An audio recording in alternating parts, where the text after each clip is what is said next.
So, the Edmonton Oilers fired somebody. At what point does that stop being news? Maybe I should start this video a little bit more formally. The Edmonton Oilers have fired their general manager, now former general manager, Peter Chiarelli. And now, everything's fine. Just like when the last GM got fired, and the GM before that, and the GM before that. All of whom still work for the Edmonton Oilers, by the way. Don't believe me? This is the Wikipedia page that lists all the Edmonton Oilers GMs. Oh, okay, I didn't make that edit to Peter Chiarelli. Who did that? So I guess my first question should be, what position will they give Peter Chiarelli in a couple days? Look, Oilers fans, this is not picking on you. You deserve nothing but the best. I'm making this video because you deserve better. Do you understand as a hockey fan how much anxiety it gives me that Connor McDavid plays for a team this bad? It's bad for your city, it's bad for this league, it's bad for the sport. And maybe it's just me, but what I noticed with this firing is we've crossed a bridge. Oilers fans have been calling for Peter Chiarelli to get fired, and then he finally got fired. Now they're all relieved, right? No, because no one trusts anything's gonna change. Oil change, remember that? It's like a decade old. Bob Nicholson had a press conference, and there was a lot of talk about like culture. And look, I don't expect the Oilers to give away secrets and say exactly what they're gonna do, but culture? It's easier to talk about character than an inability to score when 97's on the bench, I guess. That coming from Tyler Dello, who, by the way, used to work for the Oilers just a few years ago. The Oilers fired Peter Chiarelli. This is my Sid Sixero impression. The Oilers fired Peter Chiarelli 24 hours after letting him sign Mikko Koskinen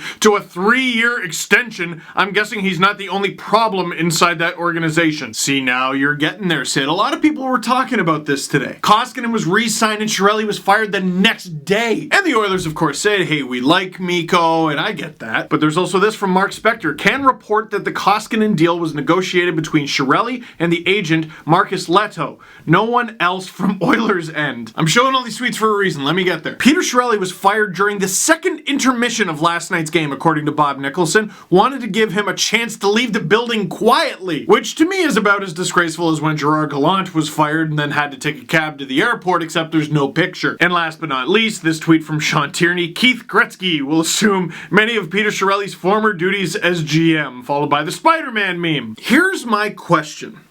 What's the plan? Like, you have Ryan Strome and you have Todd McLellan. You trade Ryan Strome for Ryan Spooner. Todd McLellan is fired. Ryan Spooner, who you got for Ryan Strome, goes on waivers and is now going to the minors. They keep picking at it. What's the plan? A lot of people are going, oh, the Oilers need to do this right now, that right now, try this, try that.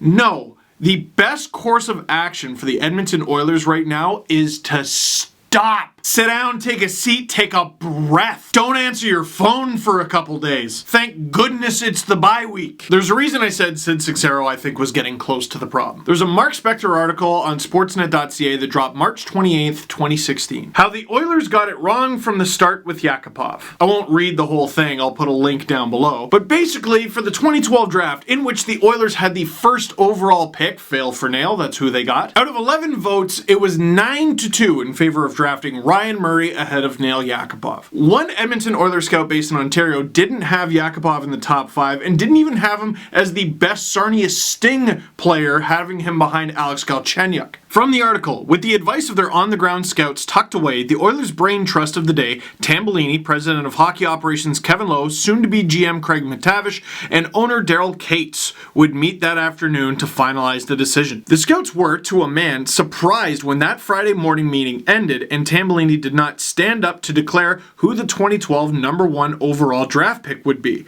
All they knew was that Murray was the overwhelming favorite. And I asked this question then, I'm going to ask it again now.